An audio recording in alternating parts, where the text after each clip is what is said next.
Hey, I wanted to come on real quick and just show you a new eye look that I've been doing lately. Everybody that watches anything that I do know that I talk a lot about how I have a hooded eye. I don't think I always did. I've always had droopy eyes, but my eyes become more hooded, meaning that the top flap has become heavier as I've aged. But this technique anybody can use. The concept is, and the concept always is, that the lighter color is the area that you want to emphasize, and the darker areas are areas that you want to push back or draw attention away from. So when you're looking at your eye shape, you just want to decide, how much of it do you want to really draw attention to versus where would you want to sort of push it back or draw attention away from. And you can Google different diagrams and that kind of thing. There are scads of them. But I have a hooded eye, so that's that's the technique that I'll be using, but this can honestly be used with anybody. The brushes that you would use if you were using Mary Kay brushes, you would use the three very basic eyeshadow brushes. So we have the all over eyeshadow brush. It's just a basic, fairly wide, fluffy brush. The eye crease brush, which is sort of an angled brush. And we don't really need to use the contour brush or the smudger brush this time. You could use it to line your eyes, but I am going to use this spoolie. It's called the eyebrow eyeliner brush. We used to have, before this contour brush, before this mid-tone brush, we had one that was more tapered like this. And this is the one that I'm going to use because I'm using a really dark color for my mid-tone. So I want to give it just a really light wash of that color. And usually the fluffier your bristles, the less dense the application is going to be. So I want to be really careful with how much of the pigment I put on. So I've already prepped my eyes. I have on a primer, oh my gosh, I did a demo without a primer the other day. It was a disaster. A primer is everything. If you're going to take the time to do your eyes, use a primer. That is going to give you a better color payoff. It helps your colors blend. It prevents it from creasing and fading. And it just makes it so much easier to work with. Trust me on that. And it gives a more flattering reflection of the light. So I did my primer, and then I also went another step and I put a cream eye color on. A lot of professionals will use a cream eye color before they put powder eye color. Lots of reasons. Sometimes they'll only do it on the lid if they really want to pop that color on the lid, like they're doing a halo eye or something like that. It's sort of like an artist painting the canvas white. It's getting everything a uniform color, a flat, matte, uniform color. Usually, this is not matte. But the concept is to just have it so that whatever color you put on top of it is going to be very true and it's going to really pop. So that's why you would put like a cream color. I used the lightest cream color that we have, which does have a little bit of shimmer to it. It's called Beach Blonde. I get Beach Blonde and Beach Bronze mixed up, but this is Beach Blonde. And but I just wanted something that was really light, just to help me have a better color payoff. Okay, so the lightest color that I'm going to use is Biscotti. Is this the right brush that I want? I don't want to use this one. And I am going to put it right up under my brow.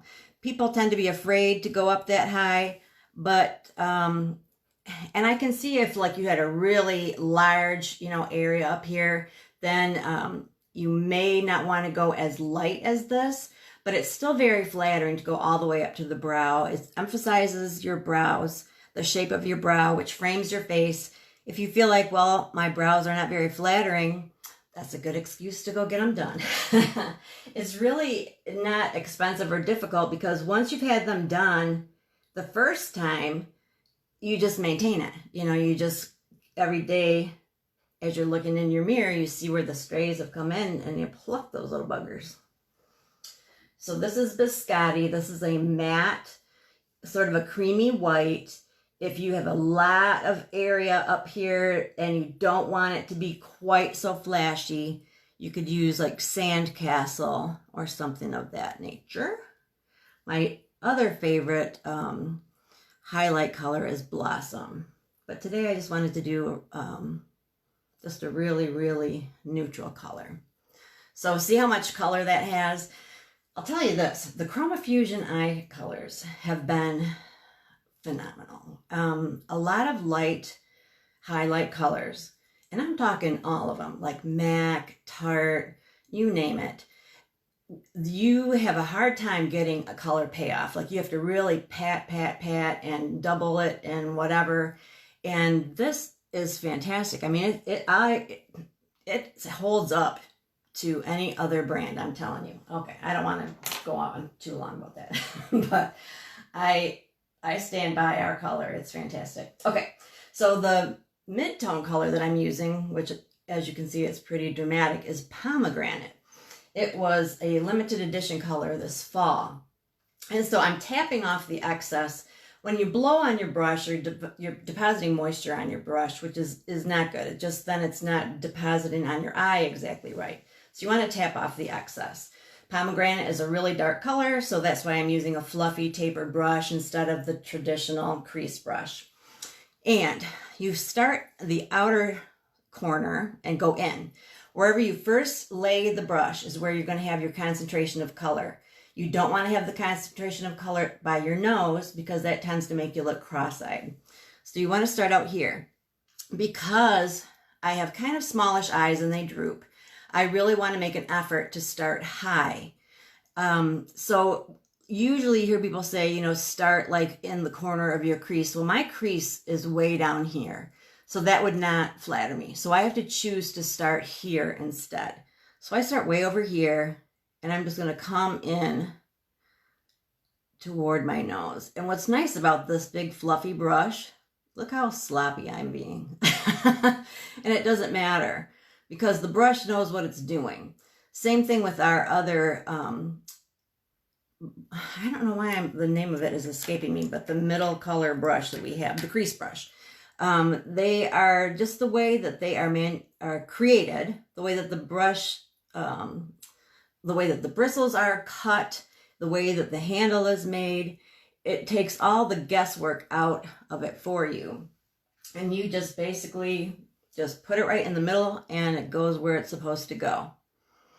So your mid-tone is typically sort of an earthy shade, usually earthy / fleshy shade. So it's going to be in the beige, bronze, taupe. This one has more red in it. And interestingly enough, even though it's red, and in the past I've had issues with red where either I feel like I look like I have pink eye or I look like somebody punched me in the face. This one has not done that for me. So it's just been really fun because I always use browns and it's just nice to do something different. So see how it's just like super simple. That one seems a lot darker than that one, doesn't it? And that's the other thing, is that you really just need to make sure that they match in terms of intensity. My eyes are different. They're different size, different shape. Everybody's are. But you want to do as much as you can to make sure that the intensity of the color is similar. I think we're good. Okay, so that's pretty similar to how I normally do my eyes. So here's what's different. Typically I would put the light color again on my lid, but I'm going crazy and I'm putting a very dark color on my lid. And that's where you would decide how far up the dark color is going to go based on your eye shape. I'm going to bring that dark color up a little bit higher than some might because like I said, I want to keep pushing back this fleshy part of my lid. I'm using this super cool color called Hummingbird. And it is sort of like a metallic pewter, but it has like this really cool blue-green shimmer to it. So I'm going to put that right on my lid. But then I'm going to go up into my crease as well. I'm not going up this way very far, but I am going to go up in this corner. Again, I'm lifting up and out. So it looks like I'm covering everything that I just did with that reddish color, but your mid-tone color is your transition color. It's a color that you're working with to blend. So oftentimes you do cover it in a sense, but that's what it's there for. It's helping you to merge your other colors, your lightest and your darkest. And it's still there. I mean, you can still see it. It still has a purpose. If it wasn't there, trust me, you'd miss it. This would not work. Can you see the shimmer in there? It's really a cool color.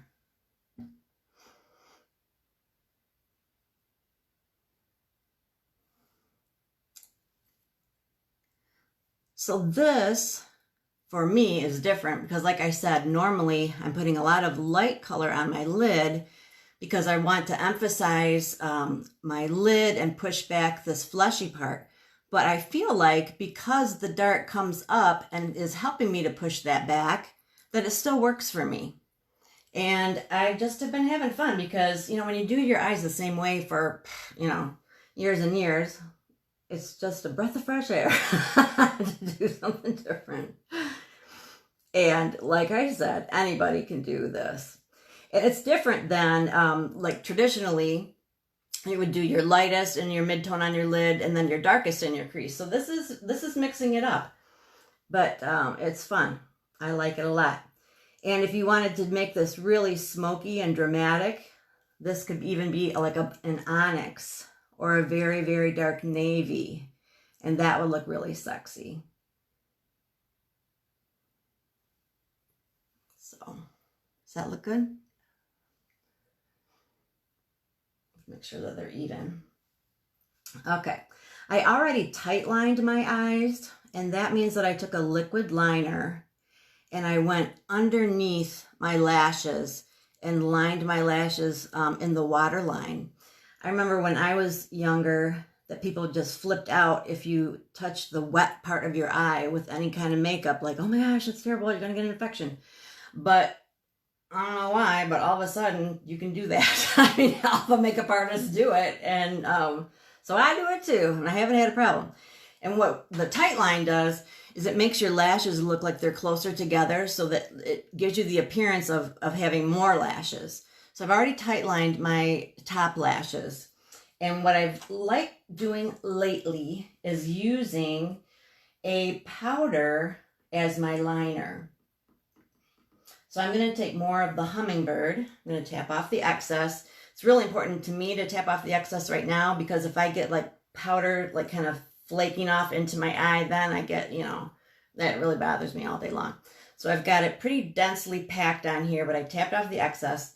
I'm using a really skinny brush and I'm going under my lashes now and under here. And I'm doing this instead of a traditional liner. You see how you can see that? And then to make it all kind of work together, you take it up so that you meet the highest part of your dark color out here. So you're kind of taking it up and into here. So you're making that your little outer V or outer 7. You're making sure that this is blending or flowing with that. Does that make sense? Kind of, sort of. And that's not going to show on top. So I think when I go on the top, I'll use Onyx, which is black. My lashes on the bottom are like barely there, sadly. They're better than they used to be. We do have a lash and brow building serum.